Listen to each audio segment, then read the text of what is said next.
হযরত ইব্রাহিম আলাইহিস সালাম আযান দিলেন আর বললেন, রব্বুল আলামিন, আমার আযান কে শুনবে?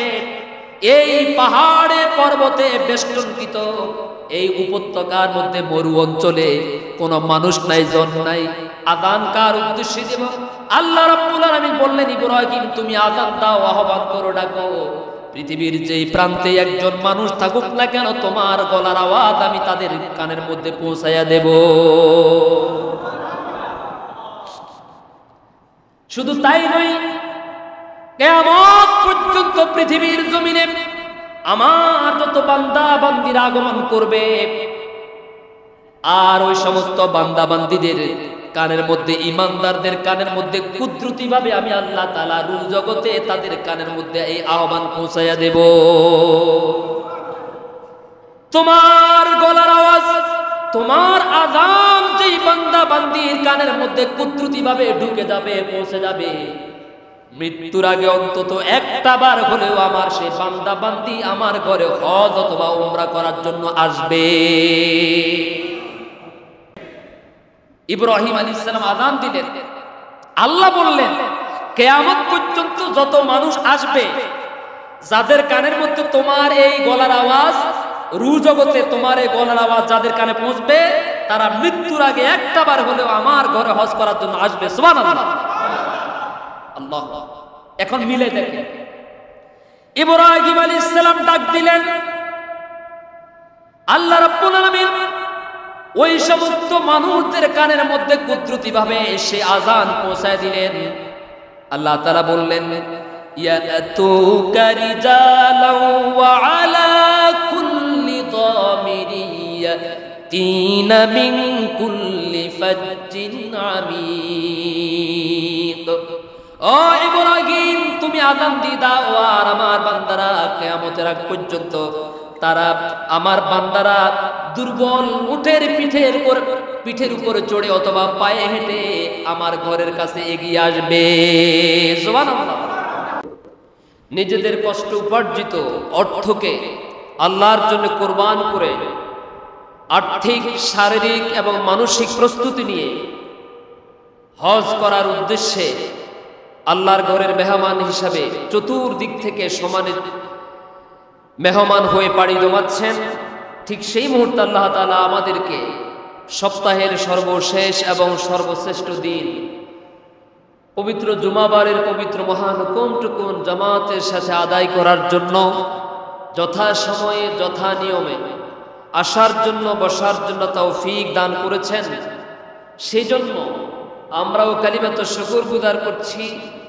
শারীরিক দুর্বলতা, সংকীর্ণমনতা, অলসতা, দুর্বলতা, কৃপণতাকে পরিহার করে ঈমানের বলে বলিয়ান হয়ে মোহাব্বতের আমেজ মিশিয়ে দারাজ কণ্ঠে পড়ছি আলহামদুলিল্লাহ।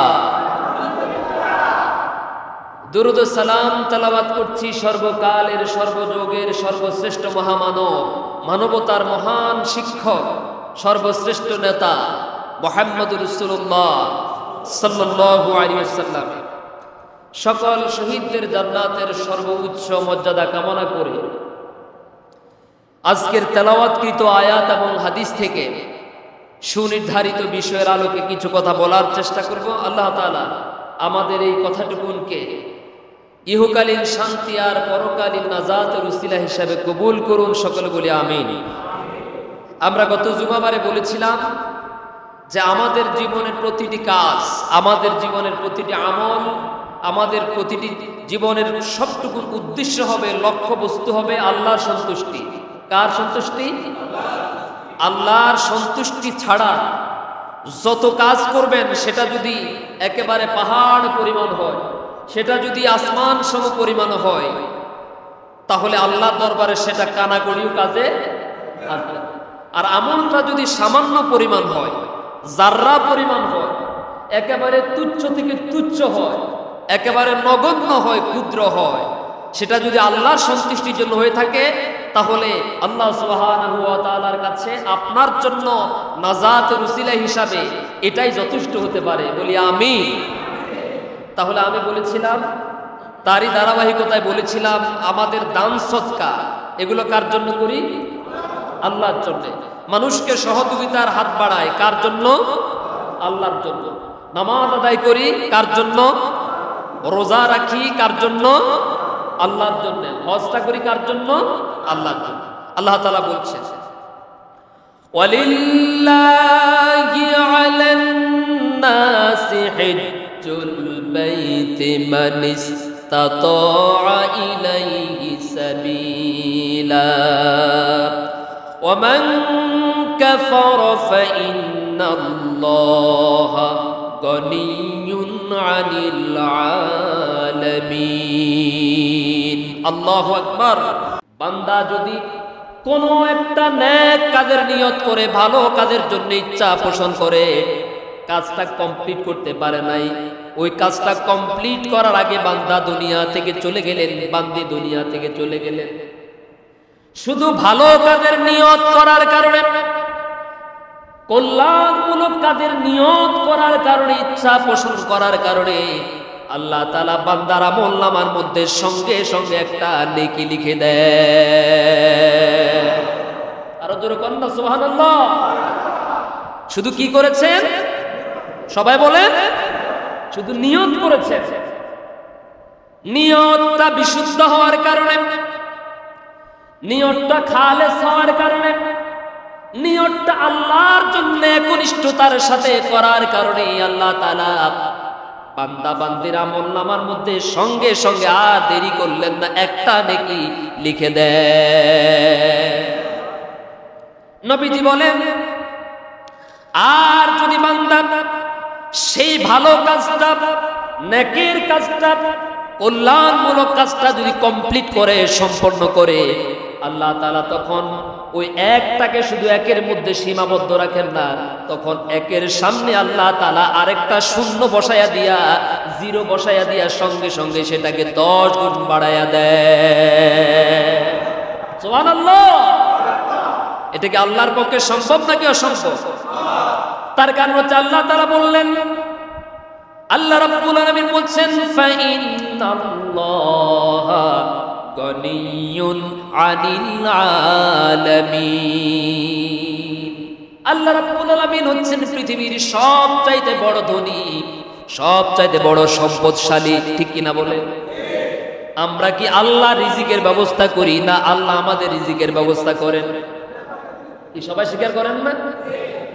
আল্লাহ কি আমাদের রিজিকের ব্যবস্থা করেন নাকি আমরা আল্লাহর রিজিকের ব্যবস্থা করি? আল্লাহ আমাদের রিজিকের ব্যবস্থা। আমরা কি তার মুখাপেক্ষী নাকি তিনি আমাদের মুখাপেক্ষী? আমরা কার মুখাপেক্ষী? আমরা আল্লাহর মুখাপেক্ষী। অতএব আল্লাহ রাব্বুল আলামিন বলছেন ফাইন্নাল্লাহা গনিয়্যুন আনিল আলামিন। আর আল্লাহ তাআলা বিশ্ববাসী থেকে, সমস্ত মানুষ থেকে তিনি অমুখাপেক্ষী। তিনি কারো দ্বারস্থ হন না, কারো সাহায্য নেওয়ার প্রয়োজন হন না। কেউ তার রিজিকের ব্যবস্থা করেন না, কেউ তাকে সাহায্য করেন না, কেউ তাকে পরামর্শ দেন না, বরং সব মানুষ তার মুখাপেক্ষী। তার সাহায্য ছাড়া চলতেই পারেন না। ঠিক নয় কি? অতএব হজটা হবে কার জন্য? আল্লাহর জন্য। নামাজটা কার জন্য? ঈমানটা কার জন্য? নিয়তটা কার জন্য? নিয়ত করেন আপনি। এমন তো নজির আছে পৃথিবীতে, রিকশা চালক টার্গেট করেছে, আল্লাহ আমি তোমার ঘরের মেহমান হব, আমি হজ করব। বাংলাদেশের কথা বলছি। রিকশা চালক একজন দিন মজুর নিয়ত করেছে যৌবনকালে, যুবক বয়সে ইচ্ছা পোষণ করেছে, আল্লাহ আমি রিকশা চালাই, গরিব মানুষ, দিন এনে দিন খায়, সামান্য উপার্জন আয় হয় আমার, কিন্তু আমি তো অসহায় মানুষ, গরিব মানুষ, কেমন করে আমি তোমার ঘরে যাব? আমার তো অত লক্ষ লক্ষ টাকা নাই। লোকটা নিয়ত করলো, ইচ্ছা পোষণ করলো, আজকের পর থেকে প্রতিদিন রিকশা চালিয়ে যা পাই এখান থেকে একটা অংশ আল্লাহর ঘরের জন্য জমা রেখে দেব। প্রতিদিন নিয়ত যেহেতু করেছে, নিয়তটা বিশুদ্ধ হওয়ার কারণে এই রিকশাওয়ালা, একজন রিকশা শ্রমিক, আগে যা ইনকাম করত আল্লাহর ঘরে হজ করতে যাবে নিয়ত করেছে, যার কারণে আল্লাহ রাব্বুল আলামিন তার আল্লাহ রাব্বুল আলামিন তার শ্রমের মধ্যে, অর্থের মধ্যে বরকত দান করেছেন।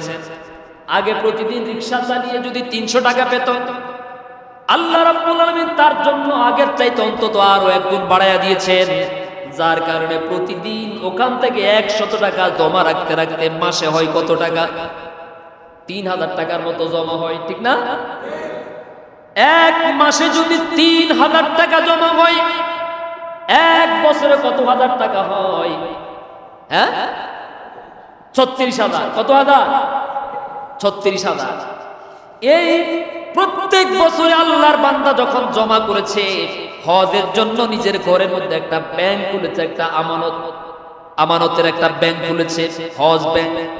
এখানে জমা রাখতে রাখতে যখন 15 বছর 20 বছর হয়ে গেল, আল্লাহর বান্দা ওই ব্যাংকটা খুলে দেখলো হজ দেওয়ার জন্য যত টাকা দরকার সব আল্লাহ তাআলা তার জন্য প্রস্তুত করে দিয়েছে। আবার আমার দেশে কোটি কোটি টাকার মালিক, বাড়ির মালিক, গাড়ির মালিক, অনেক বড় অফিসার, অনেক বড় শিল্পপতি, ব্যবসায়ী, ধনাঢ্য ব্যক্তি, কোটি টাকা থাকার পরেও হজ তো দূরের কথা, উমরা করার মতো সেই সুযোগ তার, সেই তৌফিক তার হয় নাই, ঠিক না? আসলে এরকম মানুষ আছে কিনা বলে? আমার দেশের একজন রিকশাওয়ালা নিয়ত বিশুদ্ধ হওয়ার কারণে আল্লাহ তাআলা তাকে সাহায্য করেছেন, আল্লাহর ঘরে মেহমান হওয়ার মতো তৌফিক আল্লাহ তারে দিয়েছেন। আবার এই দেশের কোটি কোটি টাকার মালিক হয়েও আল্লাহর ঘরে যাওয়ার মতো সেই তৌফিক হয় নাই। তার মানে বোঝা গেল টাকা থাকলে হজ কবুল হয় না, সম্পদ থাকলে ওখানে যাওয়ার মতো তৌফিক হয় না। হজ কবুল হওয়ার জন্য, আল্লাহর ঘরে মেহমান হওয়ার জন্য 1 নাম্বার শর্ত হলো বিশুদ্ধ নিয়ত থাকা লাগবে। কি থাকা লাগবে? আপনারা কি নিয়ত করতে পারেন? বলেন, হে আল্লাহ, আমি নিয়ত করিলাম তোমার ঘরের মেহমান হব, তোমার নবীজির রওজায় গিয়ে সালাম দেব। বলি আমিন। আরো জোরে বলি আমিন। আবার বলছি আমিন। আল্লাহ তুমি কবুল করে নিও। আপনি নিয়ত করেছেন, আজকে মনের মধ্যে একটা নিয়ত আছে না নাই? এই যে দোয়াটা করেছেন, হয়তো বা অন্তত জীবনে একটা বার হলেও আল্লাহ তাআলা আপনাকে হয় বড় হজ অথবা উমরা, দুইটার একটা আল্লাহ আপনাকে কবুল করতে পারে, ঠিক কিনা বলেন? যদি আপনার নিয়তটা এখন বিশুদ্ধ থাকে, আপনি নিয়ত করেন আপনি আল্লাহকে কতটুকু ভালোবাসেন, রাসূলকে কতটুকু ভালোবাসেন, আজকে এখন থেকে এই মুহূর্ত থেকে প্রমাণ হবে। আপনি নিয়ত করেন, আমার প্রত্যেক মাসের উপার্জিত টাকা থেকে, আমার প্রতিদিনের উপার্জিত খরচ থেকে, আমার প্রত্যেক বছরের উপার্জিত খরচ থেকে আমি প্রতিদিন আমার ঘরের মধ্যে একটা ব্যাংক রাখবো। একটা ব্যাংক, আমরা ছোটবেলায় ছোট ছোট মাটির ব্যাংক খুলতাম, দেখছেন না অনেকেই? মাটির ব্যাংক। আপনি একটা ব্যাংক খুলেন, প্রত্যেক দিন দোকানে যা বেচা কিনা হবে সেখান থেকে 200 টাকা এখানে বিসমিল্লাহ, যতবার এই টাকাটা ভিতর রাখবেন ততবার আপনার মনের খবর কে জানেন? আরো জোরে বলেন, মালিক হতে পারে এই উসিলায় আপনাকে অনেক বড় ব্যবসার মধ্যে অনেক তারাক্কি, অনেক সফলতা দান করতে পারেন। পারেন কিনা বলেন? আপনি বিসমিল্লাহ আল্লাহর নামে হজের উদ্দেশ্যে, হজের নিয়তে এই টাকাটা প্রতিদিন, যেটা দোকানদারি করবেন, ব্যবসা বাণিজ্য করবেন, চাকরি করবেন, বেতন পাবেন, যা করবেন একটা অংশ এখানে রেখে দেন। এই ব্যাংকের নাম হচ্ছে হজ ব্যাংক। এই ব্যাংকের নাম কি? এটা আপনার ঘরের মধ্যে থাকবে। বরকত কে দিবেন? বিশ্বাস কি হয়? আল্লাহ আপনাকে দিবেন ইনশাআল্লাহ। আমি দেখেছি উমরাতে গিয়েছে, উমরায় গিয়েছে, ঘড়ি টাওয়ারের পিছনে তার বাসা। আপনি অবাক হয়ে যাবেন, সুবর্ণচরের মানুষের কথাই বলছি। এমন এক ব্যক্তি, ঘড়ি টাওয়ারের সাথে তার কবুতর মাঠের পাশে তার জায়গা, বাসা। রমজান মাস, উমরা করতে গিয়েছে, তাওয়াফ করতে পারে না। বলেন নাউজুবিল্লাহ। কি করতে পারে নাই? তাওয়াফ করতে পারে নাই, সাই করতে পারে নাই, এক ওয়াক্ত নামাজ জামাতের সাথে আদায় করতে পারে না। তো যখন জিজ্ঞাসা করা হলো, আপনি যে এত কষ্ট করে আসলেন উমরা করার জন্য, আপনি তাওয়াফও করলেন না, একটা দিন রোজাও রাখলেন না, জোর জবরদস্তি করে ভোরবেলা ভাত খাওয়াইলে উনি সকালবেলা উঠে আবার খেয়ে ফেলবেন, কেন আসলেন আপনি? কয় যে আমি তো আসতে চাই না, আমার ছেলেরা আমার জোর করে পাঠাইছে। জোরে কন না নাউযুবিল্লাহ। তখন আমি সেখানে আজকে যে কথাটা আপনাদেরকে বলেছি, আমি তখন আল্লাহর কাছে বললাম যে আল্লাহ আসলে তো ঠিক তাই, ছেলেরা কোটি কোটি টাকার মালিক, বাবাকে পাঠিয়েছে উমরা করার জন্য, বাবা বলছে আমি আসতে চাই নাই, আমাকে আমার ছেলেরা পাঠাইছে। নাউযুবিল্লাহ। তার মানে বোঝা গেল কি, টাকা পয়সা থাকলেই হজ উমরা এগুলো কবুল হয় না। হজ করার জন্য সর্বপ্রথম শর্ত হচ্ছে আল্লাহ আপনাকে কবুল করা লাগবে, ঠিক কিনা বলেন? আপনার নসিবে থাকা লাগবে। নসিবে যদি হেদায়েত না থাকে, ঈমান যদি না থাকে, কাউকে লাঠি দিয়ে পিটায়া, ওয়াজ না, উপদেশ না, নসিহত না, আপনি তাকে পিটায়াও আপনি তাকে হেদায়েত দিতে পারবেন না। পারা যাবে? আমার বন্ধুগণ, হজ তো কেবলমাত্র তারাই করতে পারবে, উমরা তো কেবলমাত্র তারাই করতে পারবে, আল্লাহর ঘরের মেহমান হওয়ার মতো সৌভাগ্য তারাই কেবলমাত্র অর্জন করতে পারবে যাদের কানের মধ্যে ইব্রাহিম আলাইহিস সালামের সেই আহ্বান পৌঁছে গেছে। হযরত ইব্রাহিম আলাইহিস সালাম কাবা ঘর নির্মাণ করলেন। কাবা ঘর যখন নির্মাণ করলেন, এখন এই ঘর যে বানালেন, মসজিদ নির্মাণ করলেন, ঘরের তো মেহমান দরকার, মুসল্লি দরকার, জনগণ দরকার। কারণ মসজিদ বানালেন কিন্তু মুসল্লি নাই। আজ বাংলাদেশ সহ পৃথিবীর বিভিন্ন দেশে মসজিদ সুন্দর করার প্রতিযোগিতা হয়। উত্তর বাড়ির মানুষেরা দক্ষিণ বাড়ির মানুষদের সাথে কথা কাটাকাটি করে মসজিদ একটা বানায়া ফেলে। মসজিদ কমিটির দায়িত্ব নিয়ে, সদস্য পদ নিয়ে, সভাপতি, সেক্রেটারি, ক্যাশিয়ার অথবা মোতাওয়াল্লির পদ নিয়ে মারামারি করে তখন পূর্ব বাড়ির মানুষেরা পশ্চিম বাড়ির মানুষদের সাথে মারামারি করে আরেকটা মসজিদ বানায় ফেলে। আছে না? না। এই মসজিদগুলো আল্লাহর জন্য না, তাকওয়ার জন্য না। এই মসজিদগুলো হচ্ছে প্রতিযোগিতার মসজিদ, প্রতিশোধের মসজিদ, ঠেলাঠেলির মসজিদ, ঠিক কিনা বলে? মসজিদ দুই প্রকার, একটা হচ্ছে আল্লাহর জন্য, আর আরেকটা হচ্ছে ঠেলাঠেলির মসজিদ। বাংলাদেশের অধিকাংশ মসজিদগুলো হলো ঠেলাঠেলির মসজিদ, ঠিক কিনা বলে? কি মসজিদ বলে? ঠেলাঠেলির মসজিদ। আমরাও কি না পারি দেখাইয়া দেব, বেটা দেখ, এক মাসের ভিতরে তোদের চাইতে বড় মসজিদ বানাবো আমরা। লক্ষ্মীপুর থেকে জকশিন অর্থাৎ পুলিশ লাইন্সের পরে যে একটা স্টেশন আছে জকশিন বাজার, এখান থেকে উত্তরে লুৎফুর রহমান সাহেবের বাড়ি পর্যন্ত, মরহুম লুৎফুর রহমান হুজুরের বাড়ি পর্যন্ত আল্লাহ তার বান্দার কবরকে জান্নাতের বাগান বানিয়ে দিই, বলি আমি। এই ৮-৯ কিলোমিটার পথের মধ্যে যদি আপনারা যান অথবা যারা গিয়েছেন হয়তো খেয়াল করেছেন, রাস্তার এপাশে মসজিদ, এপাশে মসজিদ, দুইটাই জুমা মসজিদ। এখানে একামত দিলে এখানে শোনা যায়, এখানে একামত দিলে ওখানে শোনা যায়। আবার কিছু মসজিদ আছে এক বাড়ি পর পর। কোন মসজিদে সমানভাবে মুসল্লি নাই। সব মুসল্লিগুলো একজনের সাথে আরেকজন দেখলে মুখটা বাঁকা করে থাকে, কারোর সাথে কারো সুসম্পর্ক নাই, ভালো সম্পর্ক নাই। আমি এই জন্য বলি, যেই এলাকায় যত বেশি মসজিদ থাকবে এর মানে উদ্দেশ্য এটা না যে এই এলাকার সব মানুষগুলো আল্লাহওয়ালা, সব মানুষগুলো নামাজি, সব মানুষগুলো দিনদার, এমনটা ভাবার কোনো বিষয় নাই, কোনো সুযোগ নাই। আমি মনে করি যেই এলাকায় যত বেশি মসজিদ, বাড়ি দরজায় দরজায় মসজিদ, এখানে একটা ওখানে একটা মসজিদ, বুঝতে হবে এই এলাকার মানুষগুলো তত বেশি হিংসুক, এই এলাকার মানুষগুলো তত বেশি পারস্পরিক বিদ্বেষপূর্ণ মনোভাব নিয়ে চলে, ঠিক কিনা বলে? জুমার মসজিদ হবে একটা, বিশাল একটা লোকালয়কে নিয়ে, বিশাল একটা জনগোষ্ঠী, বিশাল একটা জনপদকে নিয়ে একটা মাত্র জুমার মসজিদ হবে। কয়টা মসজিদ? এটা হচ্ছে ইসলাম। আপনি মন মতো মসজিদ খুলে বড় একজন মাওলানা সাহেবকে নিয়ে, বড় একজন পীর সাহেবকে নিয়ে উদ্বোধন করলে মসজিদ যে আল্লাহর জন্য হয়ে যাবে, বিষয়টা এমন না। আপনি সারা জীবন আকাম কুকাম করবেন, বেনামাজি থাকবেন, হারামের সাথে সম্পৃক্ত থাকবেন, ওই চরমনাই থেকে পীর সাহেব হুজুরকে এনে, শর্ষিনা থেকে পীর সাহেব হুজুরকে এনে, অথবা জামাত ইসলামীর আমির সাহেবকে এনে আপনি যদি সাথে সাথে একেবারে জানালা দিয়ে দেন, লোকটা জান্নাতি হয়ে যাবে? বলেন হবে? মসজিদ পাঞ্জেগানা মসজিদ হবে। কি মসজিদ হবে? পাঞ্জেগানা মসজিদ হবে। কিন্তু জুমার মসজিদ হবে বিশাল এলাকা নিয়ে, বিশাল এলাকা নিয়ে একটা মাত্র জুমার মসজিদ হবে। যেই জুমাকে কেন্দ্র করে, জুমা শব্দের অর্থ হচ্ছে সম্মেলন, জুমা শব্দের অর্থ হচ্ছে সমাবেশ। এই বিশাল এলাকার মানুষগুলো সপ্তাহে একবার সবাই সবার চেহারা দেখবে, সবাই সবার খোঁজ খবর জিজ্ঞেস করবে, সবাই সবাইকে বুকে টেনে নিবে, সবাই সবার সাথে ভাবের আদান প্রদান করবে। এই যে একটা সম্প্রীতি, বিশাল এলাকার একটা পারস্পরিক যে একটা সৌহার্দ্যপূর্ণ মনোভাব, এটা হচ্ছে ইসলামের একটা নিদর্শন। সুবহানাল্লাহ বলেন। এখন রাস্তার এখানে জুমা মসজিদ, ওখানে জুমা মসজিদ।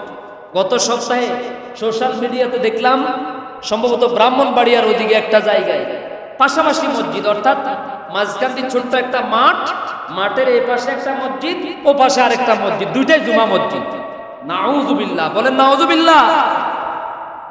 এগুলো আল্লাহর জন্য না। আপনারা জানেন রাসূল করিম সাল্লাল্লাহু আলাইহি ওয়াসাল্লাম নিজ হাতে মসজিদ ভেঙে দিয়েছেন, যেটাকে ইসলামের ইতিহাসে বলা হয় মসজিদে জেরা।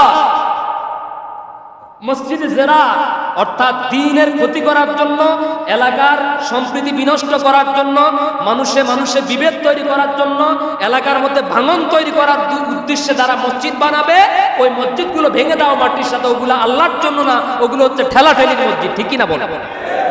এই জন্য রাসূল করিম সাল্লাল্লাহু আলাইহি ওয়াসাল্লাম সর্বপ্রথম ওই জিহাদ থেকে এসে ওরা যখন বলল, হুজুর আপনি আমাদের মসজিদটা উদ্বোধন করাই দেন। মসজিদে জেরারের কথা বলতেছি, সূরা তাওবার মধ্যে আছে ঘটনাটা। রাসূল করিম সাল্লাল্লাহু আলাইহি ওয়াসাল্লামকে দাওয়াত দিতে এসেছেন তারা। হুজুর সাল্লাল্লাহু আলাইহি ওয়াসাল্লাম যখন মসজিদের জন্য, মসজিদ উদ্বোধন করার জন্য আসবেন, বিশ্বনবী মসজিদ উদ্বোধন করতে আসবেন, আল্লাহ তাআলা ওহী নাযিল করে দিলেন, বললেন, ইয়া রাসূলুল্লাহ, এই মসজিদ ইসলামের জন্য নয়, এই মসজিদ আল্লাহর সন্তুষ্টির জন্য নয়, এই মসজিদ আপনার সন্তুষ্টির জন্য নয়, এই মসজিদ মুসলমানদের সম্প্রীতি তৈরি করার জন্য না, এই মসজিদের সাথে ইসলামের কোনো সম্পর্ক নাই। এটা হচ্ছে ওই যে মসজিদ নববী সহ ইসলামের উপরে আল্লাহর জন্য যে মসজিদগুলো আগে বানানো হয়েছে, ওই মসজিদগুলোর ক্ষতি করার জন্য, মুসলমানদের মধ্যে ডিভাইডেড তৈরি করার জন্য, বিভাজন তৈরি করার জন্য, বিদ্বেষ তৈরি করার জন্য এই মসজিদটা বানানো হয়েছে। এটা উদ্বোধন করা তো দূরের কথা, বলেন আপনি নিজ হাতে এটা ভেঙে চুরমার করে দেন। আল্লাহু আকবার। মনে থাকবে তো কথাগুলো ইনশাআল্লাহ। একটা বিশাল এলাকা নিয়ে যদি একটা মসজিদ থাকে, এটা কি সৌন্দর্য নাকি অসৌন্দর্য? মানুষে মানুষে কি সম্প্রীতি থাকে নাকি মারামারি হয়? হিংসা তৈরি হয় নাকি ভালোবাসা তৈরি হয়? ভালোবাসা তৈরি হয়। আল্লাহ যেন কবুল করেন, জোরে কোন আমিন। আমার ভাইয়েরা, তাহলে আল্লাহ রাব্বুল আলামিন বলছেন, ওয়াযিন ফিন-নাসি বিল-হাজ্জি ইয়াতুকা রিজালান ওয়া আলা কুল্লি যামিরিন ইয়াতিনা মিন কুল্লি ফাজ্জিন আমিক। ইব্রাহিম আলাইহিস সালাম মসজিদ নির্মাণ করলেন। মসজিদ মানে কাবাঘর। এটা হচ্ছে পৃথিবীর সর্বপ্রথম ঘর। তাফসীরের ভিতরে এসেছে আল্লাহ রাব্বুল আলামিন মানুষকে সৃষ্টি করার 2000 বছর পূর্বে, 2000 বছর পূর্বে ফেরেশতাদের মাধ্যমে সর্বপ্রথম কাবাঘর নির্মাণ করেছে। এত আস্তে বলেন সুবহানাল্লাহ। মানুষকে, আদমকে সৃষ্টি করার 2000 বছর পূর্বে আল্লাহ তাআলা এই কাবাঘর বানিয়েছেন। সুবহানাল্লাহ। এই কথা মনে থাকবে ইনশাআল্লাহ। আজকের জুমায় কি আলোচনা হয়েছে যদি বিকেল বেলা দোকানে গিয়ে বসেন, কারো গীবত হবে নাকি এগুলো নিয়ে আলোচনা হবে? এই যে একটা কথা শুনলেন, একটা তথ্য আপনি শুনতে পেলেন যে কাবাঘর হচ্ছে এমন একটা ঘর, যে ঘরটা মানুষ সৃষ্টির কত হাজার বছর পূর্বে সৃষ্টি করা হয়েছে? 2000 বছর পূর্বে। সুবহানাল্লাহ। এই পর্যন্ত কাবাঘর নির্মাণ হয়েছে, রিকনস্ট্রাকশন হয়েছে মোট 12 বার। কতবার? 12 বার নির্মাণ হয়েছে। যাই হোক, এগুলো আবার অনেক লম্বা ঘটনা, এটা আমরা আগামী জুমাবারও বলবো ইনশাআল্লাহ। মক্কা আল মুকাররমা আর মদিনা আল মুনাওয়ারার এটার রহস্য, এটার যে বিস্ময়কর তথ্য, ইনশাআল্লাহ আমরা আগামী জুমায় এই বিষয়ে আলোচনা করব। কাবাঘরের গুরুত্ব, মদিনা আল মুনাওয়ারার গুরুত্ব, ইনশাআল্লাহ। আল্লাহ আমাদেরকে আগে ভাগে আসার তৌফিক দান করুন। আচ্ছা, আপনি অবাক হয়ে যাবেন, এই কাবাঘর এতটাই উপরে, মানে ওই জায়গাটা পৃথিবীর এমন একটা জায়গা যেটা এতটাই উপরে, সমুদ্র পৃষ্ঠ থেকে প্রায় 39,000 ফিট উপরে। সুবহানাল্লাহ বলেন। আল্লাহু আকবার। তো ইনশাআল্লাহ আমরা ধারাবাহিকভাবে আলোচনা করার চেষ্টা করব কোরআন এবং হাদিসের ভিত্তিতে তথ্য দিয়ে ইনশাআল্লাহ। এখন ইব্রাহিম আলাইহিস সালাম মসজিদ বানালেন, মসজিদের জন্য কি দরকার বলেন? মাত্র 2-3 জনে বলছেন মসজিদের জন্য কি দরকার? মসজিদের জন্য কি আগে ফ্যান দরকার নাকি মুসল্লি দরকার? আগে জেনারেটর দরকার নাকি মুসল্লি দরকার? এখন ইব্রাহিম আলাইহিস সালাম মসজিদ বানালেন, বানানোর পরে বললেন আল্লাহ মসজিদ তো বানালাম, কিন্তু এই মসজিদটা কেন বানালাম, এই ঘরটা কেন নির্মাণ করলাম, এই যে রিকনস্ট্রাকশন করলাম, পুনর্নির্মাণ করলাম, এটা কেন করলাম? আল্লাহ তাআলা বললেন وَأَذِّنْ فِي النَّاسِ بِالْحَجِّ يَأْتُوكَ رِجَالًا وَعَلَى كُلِّ ضَامِرٍ يَأْتِينَ مِنْ كُلِّ فَجٍّ عَمِيقٍ। হে আমার বন্ধু ইব্রাহিম, তুমি আযান দাও। আযান মানে হলো আহ্বান করা। আযান শব্দের অর্থ হচ্ছে ডাকা, আযান শব্দের অর্থ হচ্ছে আহ্বান করা, আযান মানে হচ্ছে ডাকা, আযান মানে হলো এলান করা, আযান শব্দের অর্থ হচ্ছে ঘোষণা দেওয়া, আযান শব্দের অর্থ হচ্ছে জানিয়ে দেওয়া। আল্লাহ তাআলা বললেন তুমি পৃথিবীর সব মানুষদেরকে আযান দাও, আহ্বান করো, জানিয়ে দাও, তাদেরকে ডাকো হজ করার জন্য। সুবহানাল্লাহ। ও ইব্রাহিম, যেই ঘরটা আমি আল্লাহ রাব্বুল আলামিন তোমার মাধ্যমে পুনরায় নির্মাণ করলাম, এটা দুনিয়ার কোনো সাধারণ ঘর না, এটা এমন একটা ঘর হবে, এটা এমন একটা কেন্দ্রবিন্দু হবে, ইবাদতের জায়গা হবে, যেই ঘরটা, যেই ঘরের কাছে আসার জন্য, যেই ঘরে হজ করার জন্য, তাওয়াফ করার জন্য গোটা পৃথিবীর সব ইমানদাররা পাগল পারা হয়ে যাবে, পেরেশান হয়ে যাবে। এখানে কার না ইচ্ছা আছে হজ করার জন্য? ইচ্ছা আছে না নাই? আছে না? না। আল্লাহ তাআলা বলছেন ইব্রাহিম এটা সাধারণ কোনো ঘর না। আল্লাহ রাব্বুল আলামিন ইব্রাহিম আলাইহিস সালামকে ঘোষণা দিলেন, ইব্রাহিম আলাইহিস সালাম নিজে আবার ঘোষণা দিলেন হজ করার জন্য আহ্বান করো। ইব্রাহিম আলাইহিস সালাম ঘোষণা দিয়ে দিলেন। এবার বলে রব্বুল আলামিন আমি যে ঘোষণা দিলাম, আমি যে আযান দিলাম, আহ্বান করলাম, আল্লাহ গো আমার এই আহ্বান, আমার এই আযান, আমার এই ডাক কে শুনবে? এই জনমানবহীন প্রান্তরে, এই মরুভূমির মধ্যে তো আমি ছাড়া আর কেউ নাই। আল্লাহু আকবার। আছে আর কেউ আছে? ইব্রাহিম আলাইহিস সালাম, ইসমাঈল আলাইহিস সালাম আর তার প্রিয়তমা স্ত্রী, এই 3 জন ছাড়া তখন ওই কাবার উপত্যকার মধ্যে, কাবা ঘরের সামনে আর এই 3 জন ছাড়া কেউ নাই। এখন আল্লাহ যে বললেন ইব্রাহিম তুমি মানুষদেরকে হজ করার জন্য আহ্বান করো, ডাকো। ইব্রাহিম আলাইহিস সালাম বলে আল্লাহ আমি যে মানুষকে আহ্বান করব, মানুষকে, ওই মানুষকে তো আমি দেখতে পাচ্ছি না, আমার আহ্বান কে শুনবে? আল্লাহু আকবার। আল্লাহ রাব্বুল আলামিন বললেন ইব্রাহিম রে, তোমার দায়িত্ব হলো, তোমার প্রতি আমার দায়িত্ব হলো, আমার আদেশ হলো মানুষকে আযান দিয়ে দেওয়া, মানুষকে ঘোষণা দেওয়া, জানিয়ে দেওয়া। তাম পৃথিবীর বুকে কিয়ামত পর্যন্ত যত মানুষ আসবে, এমনকি বর্তমানে পৃথিবীর বুকে যত মানুষ যেখানে আছে, আমি আল্লাহ রাব্বুল আলামিন তোমার আহ্বান, আযান তাদের কানের মধ্যে কুদরতিভাবে পৌঁছায়া দেব। আল্লাহু আকবার। একজন মানুষ মুখে আযান দিলে কত দূর পর্যন্ত যাবে? একসময় তো মাইক ছিল না, তখন টিনের চুঙ্গা ছিল, আপনারা দেখছেন টিনের চুঙ্গা? দেখছেন না? অথবা খালি মুখে আযান দিলেও 3-4 কিলোমিটার পর্যন্ত এই গলার আওয়াজ, খালি গলার আওয়াজ যেত, ঠিক কিনা বলেন? এখন মাইকে আযান দিলেও অত দূর পর্যন্ত। এটা না যাওয়ার পিছনে আমি আমার দুর্বলতার কথাটা বলছি। আমরা যারা আযান দেই, হতে পারে আমাদের আযান দেওয়ার জন্য যে আবেগ দরকার, যে অনুভূতির দরকার, যে আমি যে আযানটা দিচ্ছি, বেতন পাচ্ছি, সামান্য কিছু টাকা পাচ্ছি, এই উদ্দেশ্যে না, বরং আমি তো মহান দায়িত্ব নিয়েছি আল্লাহর পক্ষ থেকে, আমি আল্লাহর পক্ষ থেকে প্রতিদিন আল্লাহর বান্দাদেরকে আহ্বান করতেছি। সুবহানাল্লাহ। এই মুয়াজ্জিনের দায়িত্ব এটা কোনো সাধারণ দায়িত্ব না, যদিও তার বেতন কম, কিন্তু পৃথিবীতে যত দায়িত্ব আছে, যত পেশা আছে, সবচেয়ে বড় দায়িত্ব হচ্ছে মুয়াজ্জিনী দায়িত্ব। সুবহানাল্লাহ। কিন্তু সবচাইতে নিগৃহীত, সবচাইতে অবহেলিত, সবচাইতে কম বেতন মুয়াজ্জিনদের, ঠিক কিনা বলেন?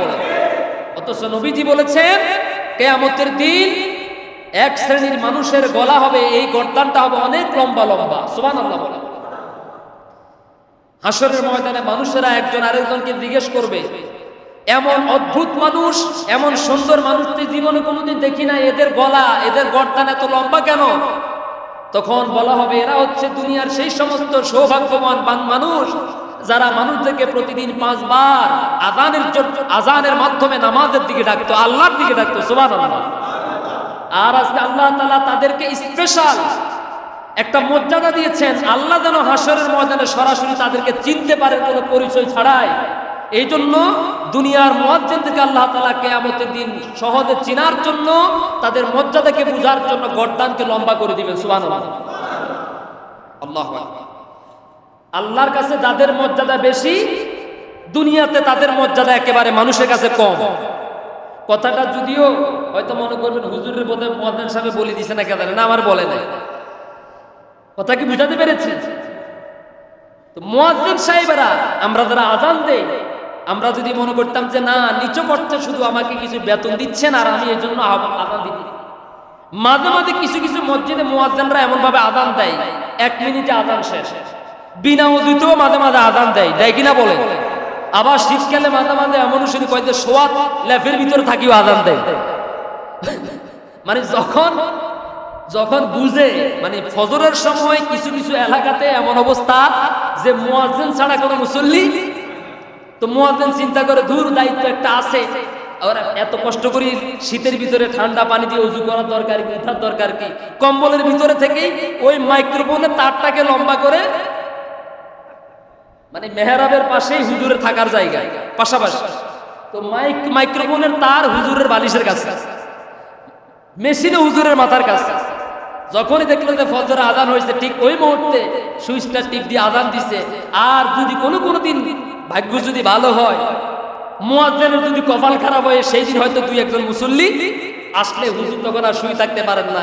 এইভাবে একজন মুসল্লি মুয়াজ্জিন সাহেবকে পরীক্ষা করতেছেন, কিরে দরজাতে বন্ধ, হুজুর দে আযান দিল, এখন তো কোনো খোঁজ খবর নাই। দেখলো যে পরের দিন ওই মুসল্লি হুজুরের ঠিক কামরার পাশে এসে দাঁড়িয়ে, দেখলো যে না হুজুর তো দরজা জানালা কিচ্ছু খোলে না।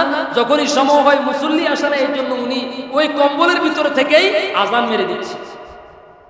বিনা ওযুতে আযান দেয় এরকম মুয়াজ্জিন আছে না নাই? আছে না নাই? সাবধান।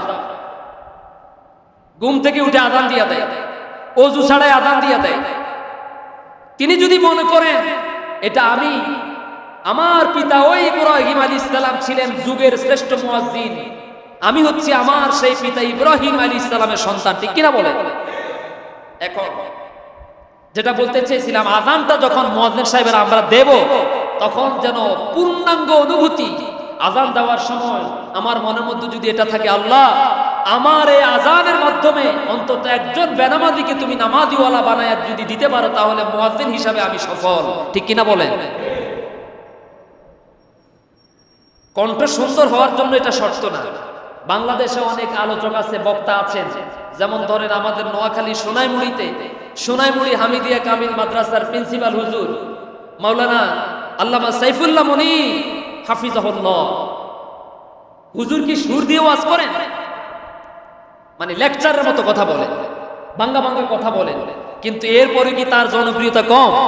না। আমাদের মরহুম আল্লামা ডক্টর লুৎফুর রহমান হুজুর কি সুর দিয়ে ওয়াজ করতেন? সুর ছিল না, কিন্তু লক্ষ লক্ষ মানুষ তার আলোচনা শোনার জন্য পঙ্গপালের মতো দৌড়ায় চলে যেত, ঠিক কিনা বলেন? আমাদের ডাক্তার জাকির নায়েক সুর দিয়ে ওয়াজ করেন না, কিন্তু পৃথিবীর যত বড় বড় উচ্চ শিক্ষায় শিক্ষিত মানুষেরা আছে, সব মানুষগুলো, পৃথিবীর কোটি কোটি মানুষ তার লেকচার শোনার জন্য পঙ্গপালের মতো ছুটে যায় না? তার মানে বোঝা গেল কণ্ঠই মূল বিষয় না, বিষয়টা হচ্ছে এখানের এই বিষয়টা পরিষ্কার হতে হবে, আবেগ থাকতে হবে আপনার কণ্ঠের ভিতরে। আপনি যদি ডাকেন আমাদের চট্টগ্রামের অধ্যাপক মফিজুর রহমান স্যার, যিনি একজন ইংলিশ মিডিয়ামের একজন মানুষ, কিন্তু যখন কথা বলে, যখন খুতবা দেন মসজিদে, তার আলোচনা শোনার জন্য সকাল 10টার আগে গেলেও তার মসজিদে জায়গা পাওয়া যেত না শুক্রবার দিন। আমি নিজে গিয়েছি। তার মানে বোঝা গেল কণ্ঠটা মূল বিষয় না, বিষয়টা হচ্ছে আপনার আবেগ, ঠিক কিনা বলেন? আপনি যখন কথা বলবেন, কথা বলার শুরুতে আল্লাহর কাছে আপনি সাহায্য চাইবেন, মালিক আমি কথা বলতে পারি, আমি দাওয়াত দিতে পারি, আমি ওয়াজ করতে পারি, কিন্তু হেদায়েত আমি দিতে পারি না। হেদায়েত কে দিবে? আল্লাহ, তুমি একজন মানুষকে অন্তত কবুল করে নাও। আপনি যদি এই আবেগ অনুভূতি নিয়ে আযান দেন, তাহলে মানুষ কি দোকানে বসে থাকতে পারবে? আর আযান দেওয়াটাই শুধু আপনার দায়িত্ব না, আপনার মসজিদের পাশে যদি দোকানে কোনো মানুষ বসে থাকে, আযান শোনার পরে যদি সে মসজিদে না আসে, আপনি প্রয়োজনে তাকে জড়িয়ে ধরুন, আপনি তার হাত ধরুন, যদি প্রয়োজনে তার পায়ে ধরুন, তাকে জাহান্নাম থেকে বাঁচাবার জন্য অন্তত তারে ভালো করে বুঝিয়ে শুধিয়ে মসজিদে নিয়ে আসুন। তাহলে একজন মুয়াজ্জিন, একজন ইমাম হিসাবে আপনি সফল। আপনি 50 বছর আযান দিলেন, 50 বছর ইমামতি করলেন, 50 বছর খুতবা দিলেন, কিন্তু 50 জন বেনামাজিকে আপনি নামাজ আনতে পারলেন না। আপনি 50 জন মানুষকে সুদ ছাড়াইতে পারলেন না, 50 জন জালিমের মধ্যে একজনকে আপনি ভালো বানাতে পারলেন না। আপনি ব্যর্থ, আপনি ব্যর্থ, আপনি ব্যর্থ, ঠিক কিনা বলেন? হযরতে ইব্রাহিম আলাইহিস সালাম আযান দিলেন আর বললেন, রব্বুল আলামিন আমার আযান কে শুনবে? এই পাহাড়ে পর্বতে বেষ্টনকৃত এই উপত্যকার মধ্যে মরু অঞ্চলে কোন মানুষ নাই, জন নাই, আযান কার উদ্দেশ্যে দেব? আল্লাহ রাব্বুল আলামিন বললেন, ইব্রাহিম তুমি আযান দাও, আহ্বান করো, ডাকো। পৃথিবীর যেই প্রান্তে একজন মানুষ থাকুক না কেন, তোমার গলার আওয়াজ আমি তাদের কানের মধ্যে পৌঁছাইয়া দেব। শুধু তাই নয়, কিয়ামত পর্যন্ত পৃথিবীর জমিনে আমার যত বান্দা বান্দীরা আগমন করবে, আর ওই সমস্ত বান্দা বান্দীদের কানের মধ্যে, ইমানদারদের কানের মধ্যে কুদরতি ভাবে আমি আল্লাহ তাআলা রূহ জগতে তাদের কানের মধ্যে এই আহ্বান পৌঁছাইয়া দেব, তোমার গলার আওয়াজ, তোমার আযান যেই বান্দা বান্দীর কানের মধ্যে কুদরতি ভাবে ঢুকে যাবে, পৌঁছে যাবে, মৃত্যুর আগে অন্তত একটা বার হলেও আমার সেই বান্দা বান্দী আমার ঘরে হজ অথবা উমরা করার জন্য আসবে। ওই যে মিয়া ঘুম যাইতেছে, আহারে যাতা কথা কি বুঝতেছেন? আমি এটা আমার বদ অভ্যাস। আপনি এখানে আসলে বুঝে শুনে আসবেন যে এই হুজুরের সামনে ঘুমানো যায়, এখানে আপনি আরাম করতে আসেন না, ঘুমানোর জন্য আসেন। এরকম বহু মসজিদ দেখছি, হুজুর 1 ঘন্টা ওয়াজ করছেন, 1.5 ঘন্টা ওয়াজ করেন, শতকরা 85% মানুষ ঘুমের মধ্যে শেষ, 1 ঘন্টা ঘুম শেষ। তা আমার এখানে আলহামদুলিল্লাহ বালিশের কোনো সুবিধা নেই। যদি বালিশের সুবিধা থাকতো তাহলে বলতাম না, আপনার ঘুম আপনি ঘুমান, আমার ওয়াজ আমি করি। আমি তো এই উদ্দেশ্যে কথা বলি না। আমার উদ্দেশ্য হচ্ছে আমার এই জাতির মুক্তির প্রয়োজন, আমার এই জাতির মধ্যে পরিবর্তনের প্রয়োজন, ঠিক কিনা বলে? আমরা পরিবর্তন হতে চাই, আমরা জাগতে চাই, আমরা জানতে চাই, আমরা বুঝতে চাই, আমরা জাগ্রত হতে চাই, বলি আমি। ইব্রাহিম আলাইহিস সালাম আযান দিলেন, আল্লাহ বললেন কিয়ামত পর্যন্ত যত মানুষ আসবে, যাদের কানের মধ্যে তোমার এই গলার আওয়াজ, রূহ জগতে তোমার এই গলার আওয়াজ যাদের কানে পৌঁছবে, তারা মৃত্যুর আগে একটা বার হলেও আমার ঘরে হজ করার জন্য আসবে। সুবহানাল্লাহ, আল্লাহ। এখন মিলে দেখেন, ইব্রাহিম আলাইহিস সালাম ডাক দিলেন, আল্লাহ রাব্বুল আলামিন ওই সমস্ত মানুষদের কানের মধ্যে কুদরতি ভাবে এসে আযান পৌঁছায় দিলেন। আল্লাহ তাআলা বললেন, ইয়াতুকা রিজালাও ওয়া আলা কুল্লি দামিরিন ইয়াতিনা মিন কুল্লি ফাজ্জিন আমিক। ও ইব্রাহিম, তুমি আযান দিয়ে দাও, আর আমার বান্দারা কিয়ামতের আগ পর্যন্ত তারা, আমার বান্দারা দুর্বল উটের পিঠের উপরে চড়ে অথবা পায়ে হেঁটে আমার ঘরের কাছে এগিয়ে আসবে। সুবহানাল্লাহ। দুর্বল ক্ষীণকায় উটের পিঠে করে অথবা পায়ে হেঁটে তারা আমার ঘরে হজ করার জন্য আসবে। কে বলেছে? আজ থেকে প্রায় 4500 বছর পূর্বে আল্লাহ তাআলা এই কথা বলেছেন। সেই কথা আবার আজ থেকে 1500 বছর পূর্বে মুহাম্মদ সাল্লাল্লাহু আলাইহি ওয়াসাল্লামের উপর নাযিলকৃত কোরআনের মধ্যে আল্লাহ নোট করে দিয়েছেন। সুবহানাল্লাহ। কি বিষয়টা কি আশ্চর্যজনক না? 4500 বছর আগের কাহিনী 1500 বছর আগের কিতাব আল্লাহ নাযিল করে আমাদেরকে শুনাইয়া দিয়েছেন। আসলে ঘটনাটা কি ছিল এখন খেয়াল করে। মানুষ যখন আগে তো প্লেন ছিল না, হেলিকপ্টার ছিল না, কিভাবে আসতে বলেন?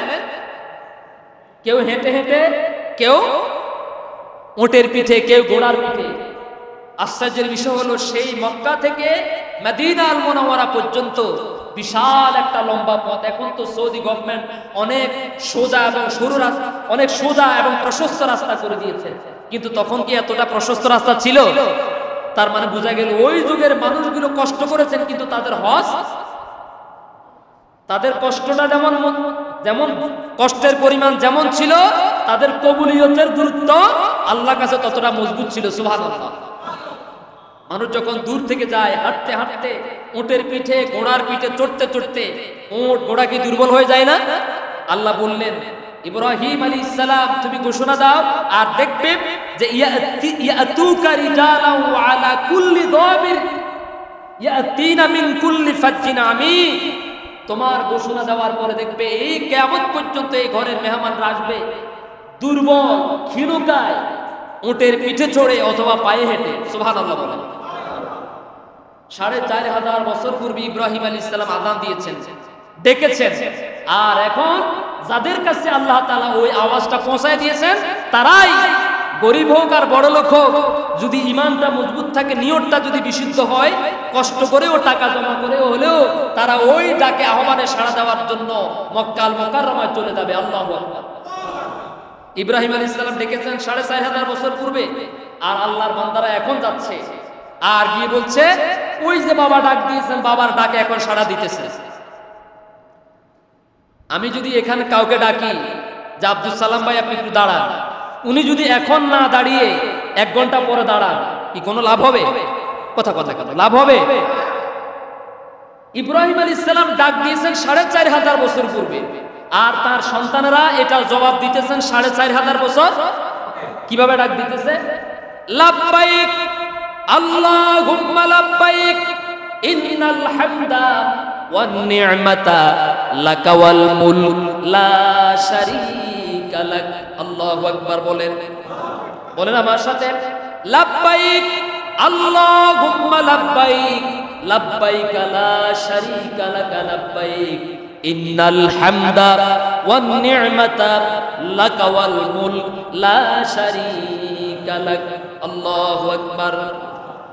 ইব্রাহিম আলাইহিস সালাম আপনাকে ডেকেছেন আল্লাহর ঘরে যাওয়ার জন্য, আল্লাহর ঘর মসজিদকে আবাদ করার জন্য, হাজিরা দেওয়ার জন্য 4500 বছর পূর্বে ডেকেছেন।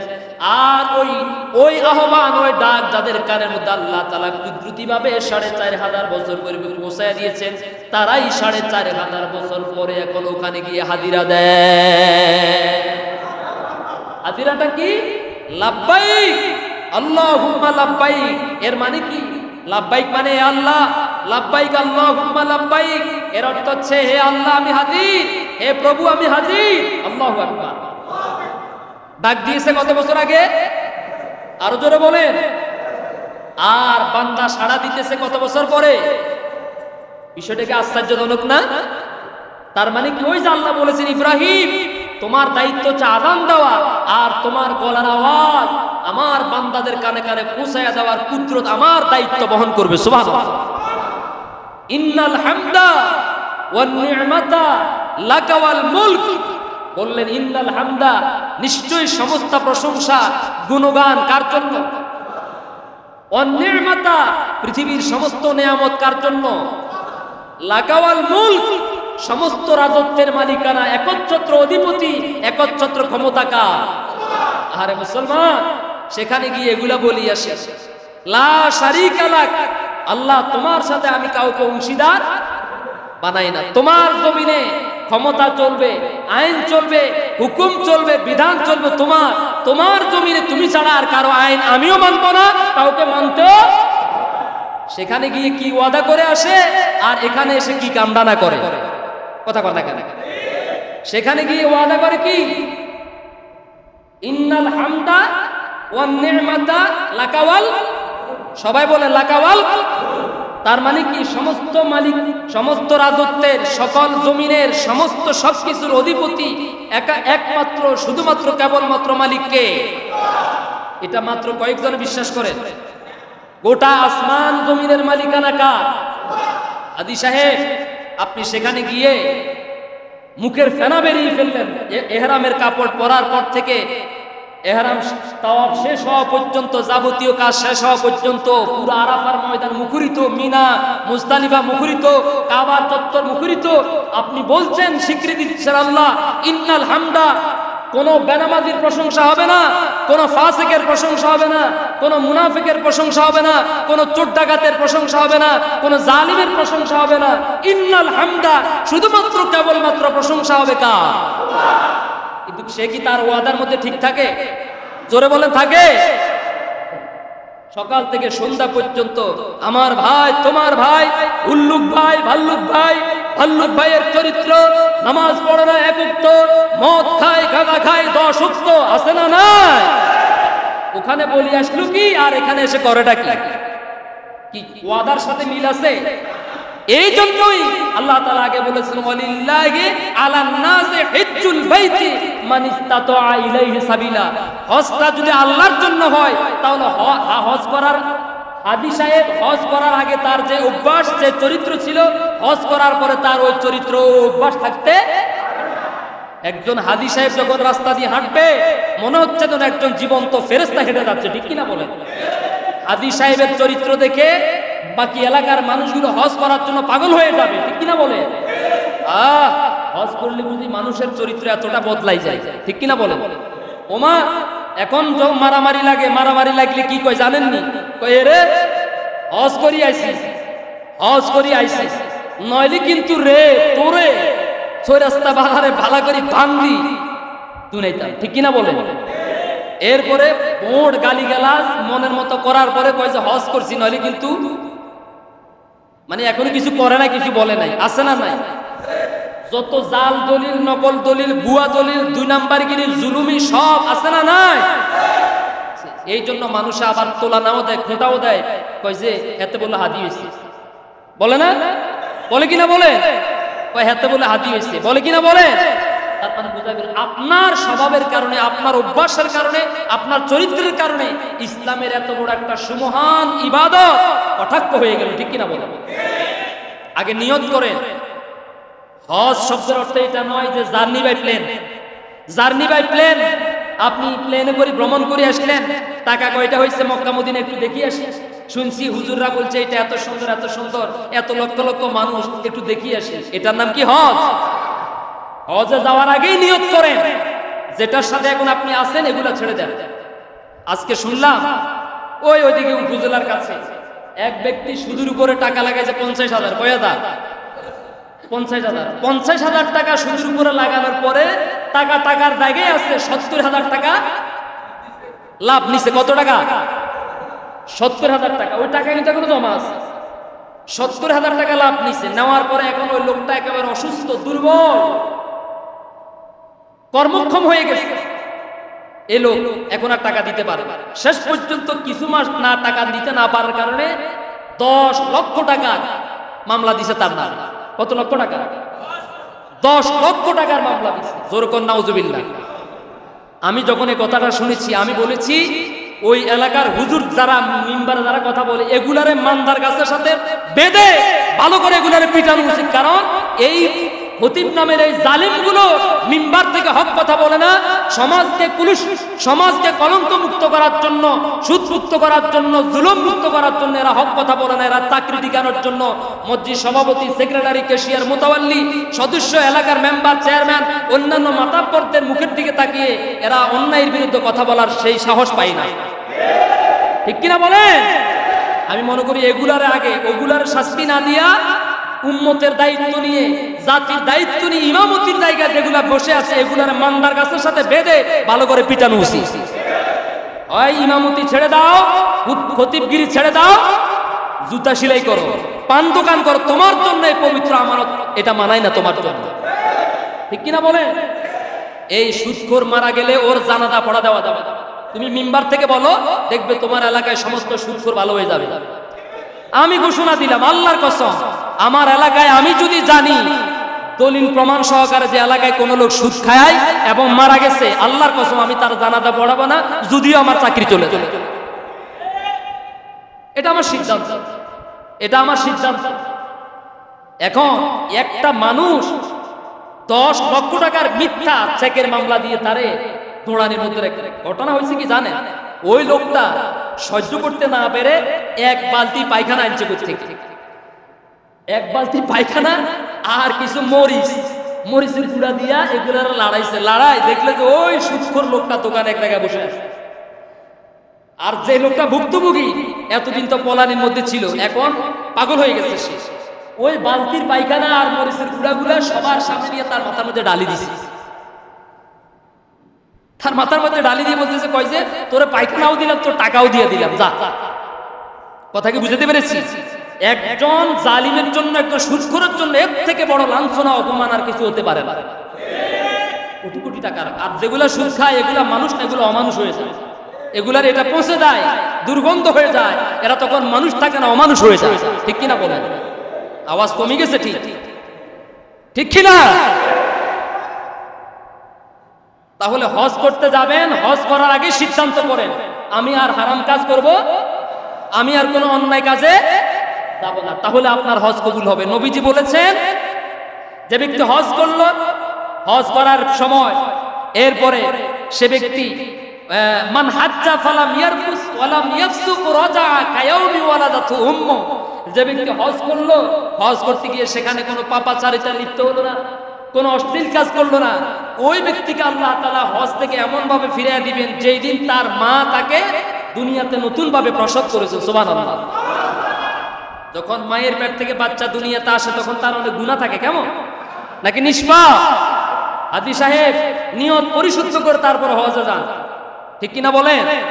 এটা জার্নি বাই ট্রেন না, জার্নি বাই প্লেন না যে বিমান ভ্রমণ করে আসলেন, যার কারণে আমাদের চরিত্রের কোনো পরিবর্তন হয় না। আসুন নিষ্পাপ হয়ে আল্লাহর এই বিধান পবিত্র হজকে আমরা সুন্দর এবং সাবলীলভাবে আদায় করার নিয়তে আল্লাহর জন্য হজ করতে যাব। আল্লাহ তাআলা যেন আমাদের সবাইকে পরিবর্তনের নিয়তে, গুনাহ মাফের নিয়তে, জান্নাত লাভের আশায় হজ করার জন্য তৌফিক দান করেন, বলি আমিন। আর জোরে বলি আমিন। ইনশাআল্লাহ আগামী জুমা এখান থেকে শুরু হবে। আপনারা আসবেন 1:30 মিনিটে, কেমন? আগে আসবেন তো ইনশাআল্লাহ। আমাদের জুমার নামাজের আজান হয় একদম ফার্স্ট টাইমে, আপনারা জানেন। যখন ওয়াক্ত শুরু হয় আমরা 12:30টার জন্য অপেক্ষা করি না, তো আপনারা ইনশাআল্লাহ 12:30টার মধ্যেই চলে আসবেন। ইনশাআল্লাহ আপনাদেরকে কোরআন এবং হাদিসের ভিত্তিতে সমসাময়িক বিষয়কে পর্যালোচনা করে, যে ইহকাল এবং পরকাল সবগুলোকে কোরআন এবং হাদিসের আলোকে যাচাই বাছাই করে ইনশাআল্লাহ তথ্য নির্ভর আলোচনা যেন আমি আপনাদের সামনে উপহার দিতে পারি। আল্লাহ তাআলা সবাইকে সুস্থতার সাথে কবুল করুন, বলি আমিন। হাদা মা ইনদি ওয়াল ইলমু ইনদাল্লাহ আলাইহি তাওয়াক্কালতু ওয়া ইলাইহি উনীব। আসসালামু আলাইকুম ওয়া রাহমাতুল্লাহ।